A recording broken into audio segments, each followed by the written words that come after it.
untuk pembelajaran kali ini kita akan mempelajari jurnal khusus pada perusahaan dagang.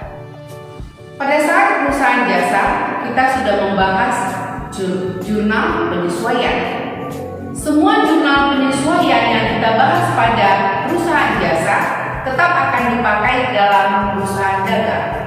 Jika kita ulang kembali, ada 6 jurnal penyesuaian yang kita bahas pada perusahaan jasa, mulai dari beban dibayar di muka, pendapatan yang diterima di muka, beban yang masih harus dibayar, pendapatan yang masih harus diterima, pemakaian perlengkapan, dan penyusutan aktiva tetap. Keenam penyesuaian tersebut tetap dipakai seluruhnya pada perusahaan dagang. Tetapi pada perusahaan dagang ada satu akun baru yang memerlukan penyesuaian. Akun apa itu? Yaitu akun persediaan barang dagang. Ingat, persediaan barang dagang adalah seluruh barang dagang yang dimiliki oleh perusahaan dan siap untuk dijual. Mengapa persediaan barang dagang itu perlu disesuaikan? Yang pertama, karena memang mencatat persediaan barang dagang ada 2 metode. Ada metode perpetual dan ada metode periodik. Kalau kita mencatat persediaan barang dagang secara perpetual, tidak perlu melakukan jurnal penyesuaian. Kalau kita menggunakan metode periodik, maka sangat perlu melakukan jurnal penyesuaian. Padahal yang paling banyak digunakan dalam pencatatan persediaan barang dagang adalah metode periodik. Ingat, kalau dengan metode periodik, persediaan barang dagang yang ada pada neraca awal tidak akan diganggu sampai dengan akhir periode akuntansi. Misalkan, persediaan barang dagang pada awal periode akuntansi jumlahnya X. Maka sampai dengan akhir periode akuntansi, jumlah X tersebut tidak akan diganggu gugat kalau kita memakai metode periodik. Ingat, kalau dengan metode periodik, saat pembelian barang dagang dicatat pada akun pembelian. Maka kalau kita membeli barang dagang, persediaan barang dagang harusnya bertambah, tetapi kita catat di akun pembelian sehingga persediaan barang dagang yang awalnya X tidak akan bertambah. Demikian juga dengan jika kita menjual barang dagang. Setiap kita menjual barang dagang, kita akan mencatat dalam akun penjualan. Seharusnya setiap kita menjual barang dagang akan mengurangi persediaan barang dagang, tetapi justru kita catat dalam akun penjual. Inilah yang menyebabkan persediaan barang dagang harus disesuaikan, karena jumlah awal periode sampai dengan akhir periode tidak akan berubah. Maka penyesuaian persediaan barang dagang harus dilakukan pada akhir periode akuntansi. Ada 2 metode penyesuaian terhadap persediaan barang dagang. Metode yang pertama adalah metode ikhtisar laba rugi. Kenapa menggunakan metode ikhtisar laba rugi? Karena persediaan barang dagang bisa menyebabkan unsur laba dan juga menyebabkan unsur rugi. Dengan metode ikhtisar laba rugi, ada 2 jurnal yang harus kita buat. Yang pertama, kita harus menghilangkan persediaan awal. Persediaan awal adalah persediaan yang dibawa sampai ke neraca saldo per 31 Desember. Mengapa itu yang ada di neraca saldo? Karena itu tidak berubah jumlahnya. Pada saat kita memulai perusahaan ada persediaan barang dagang awal periode, misalkan X, tidak berubah merubah jumlahnya sehingga itu yang akan masuk sampai ke neraca saldo. Untuk menghilangkan persediaan awal, kita harus pindahkan persediaan barang dagang tersebut ke kredit. Karena dalam akuntansi untuk menghilangkan gampang. Jika tadi saldo normalnya debit, pindahkan dia ke kredit. Maka untuk menghilangkan persediaan awal, kita buka akun ikhtisar laba rugi di debit dan persediaan barang dagang di kredit sebesar jumlah persediaan awal. Dan jurnal yang kedua adalah kita harus memunculkan persediaan akhir. Karena pada akhir periode akuntansi, persediaan barang dagang yang benar adalah yang akhir, yang ada di gudang. Ini akan ditunjukkan pada data penyesuaian. Maka untuk memunculkan persediaan barang dagang akhir, jurnal penyesuaiannya adalah persediaan barang dagang di debit dan ikhtisar laba rugi di kredit sebesar persediaan akhir. Datanya kita ambil dari data penyesuaian. Inilah dengan metode ikhtisar laba rugi. Kita masuki metode yang kedua. Metode yang kedua adalah metode harga pokok penjualan. Persediaan barang dagang sangat dipengaruhi oleh pembelian. Maka dengan menggunakan metode harga pokok penjualan, seluruh unsur-unsur pembelian harus dihilangkan.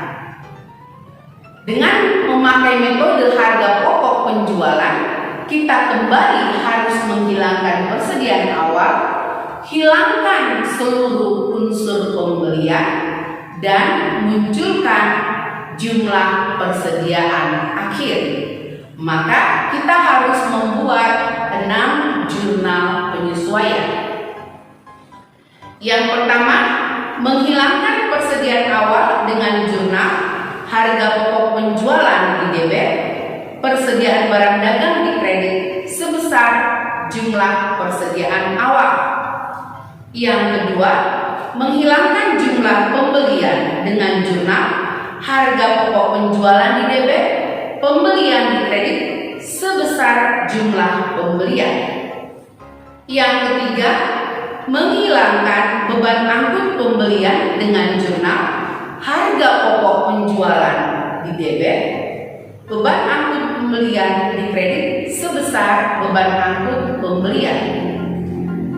Selanjutnya, menghilangkan retur pembelian dan pengurangan harga dengan jurnal retur pembelian dan pengurangan harga di debit, harga pokok penjualan pindah ke kredit sebesar retur pembelian dan pengurangan harga. Yang kelima, menghilangkan potongan pembelian dengan jurnal potongan pembelian di debit, harga pokok penjualan di kredit sebesar potongan pembelian. Dan yang terakhir, kita tetap memunculkan persediaan akhir dengan jurnal persediaan barang dagang di debit, harga pokok penjualan di kredit sebesar persediaan barang dagang akhir yang terdapat pada data penyesuaian. Baiklah, untuk mempraktekkan kedua metode penyesuaian terhadap persediaan barang dagang, kita akan membahas soal berikut ini. Baiklah, berikut contoh penyelesaian jurnal penyesuaian. Untuk itu ada di sini neraca saldo milik PD Merdeka sebagian saja untuk membuktikan bagaimana membuat jurnal penyesuaian terhadap persediaan barang dagang. Di sini ada data persediaan barang dagang, pembelian, beban angkut pembelian, retur pembelian dan pengurangan harga, dan potongan pembelian. Sedangkan pada data penyesuaian per 31 Desember 2020 disebutkan persediaan barang dagang ada 150 juta. Maka yang diminta kepada kita adalah buatlah jurnal penyesuaian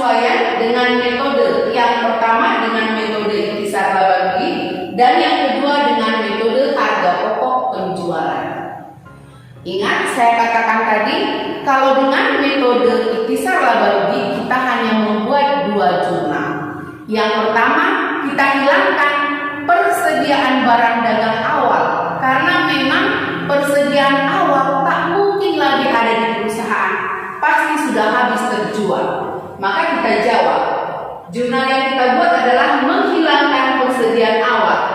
Persediaan awal yang ada di neraca saldo sebesar 100 juta. Ingat saldo normalnya debit. Supaya dia hilang kita pindahkan ke kredit dengan jurnal ikhtisar laba rugi di debit 107 juta, sedangkan persediaan barang dagang di kredit 107 juta rupiah. Dan jurnal yang kedua yang harus kita buat adalah memunculkan persediaan barang dagang akhir. Kenapa ini yang dimunculkan? Karena inilah persediaan barang dagang yang benar-benar sekarang ada di perusahaan dagang, tetapi belum ada di data neraca saldo. Maka kita munculkan dengan jurnal persediaan barang dagang di debit 150 juta sebesar yang ada data penyesuaian, dan ikhtisar laba rugi di kredit sebesar 150 juta. Kita lanjutkan dengan metode harga pokok penjualan. Baiklah, kita lanjutkan membahas penyesuaian terhadap persediaan barang dagang dengan metode harga pokok penjualan. Dengan metode harga pokok penjualan, kita akan membuat 6 jurnal penyesuaian. Yang pertama, tetap kita menghilangkan persediaan awal. Maka kita pindahkan harga pokok penjualan di debit 107 juta rupiah, dan kita pindahkan persediaan barang dagang di kredit sebesar 107 juta rupiah atau sebesar persediaan awal yang kita dapatkan pada data neraca saldo. Selanjutnya kita menghilangkan pembelian. Pembelian saldo normalnya debit, supaya dia hilang kita pindahkan ke kredit. Kita buka akun harga pokok penjualan di debit. Harga pokok penjualan di debit 1.792.500.000 dan pembelian pindah ke kredit 1.792.500 rupiah. Selanjutnya kita menghilangkan beban angkut pembelian. Saldo normalnya debit, maka kita buka harga pokok penjualan di debit sebesar 12.500.000 dan kita pindahkan beban angkut pembelian ke kredit 12.500.000 rupiah. Selanjutnya kita menghilangkan retur pembelian dan pengurangan harga. Retur pembelian dan pengurangan harga saldo normalnya di kredit, maka supaya dia nol kita pindahkan ke debit. Retur pembelian dan pengurangan harga di debit 33 juta dan harga pokok penjualan di kredit 33 juta. Selanjutnya kita menghilangkan potongan pembelian. Saldo normal potongan pembelian adalah di kredit, supaya dia hilang pindah ke debit. Potongan pembelian di debit sebesar 70 juta dan harga pokok pembelian penjualan di kredit 70 juta. Dan yang terakhir, memunculkan persediaan akhir, tentu yang ada di data penyesuaian dengan jurnal persediaan barang dagang di debit 150 juta, harga pokok penjualan di kredit 150 juta. Ingat, untuk persediaan barang dagang ini kita pilih salah satu mana yang kita gunakan. Manapun yang kita gunakan, baik metode ikhtisar laba rugi, baik metode harga pokok penjualan, hasilnya dalam laporan keuangan untuk pembelajaran selanjutnya akan sama. Demikianlah pembelajaran kita kali ini mengenai penyesuaian persediaan barang dagang. Semoga mudah dimengerti dan dapat dikerjakan soal-soal yang berhubungan dengan penyesuaian persediaan barang dagang. Baiklah, silahkan share, like, dan berikan komentar yang positif terhadap konten pembelajaran kali ini. Dan bagi Anda yang belum mensubscribe, silahkan di-subscribe. Sampai jumpa.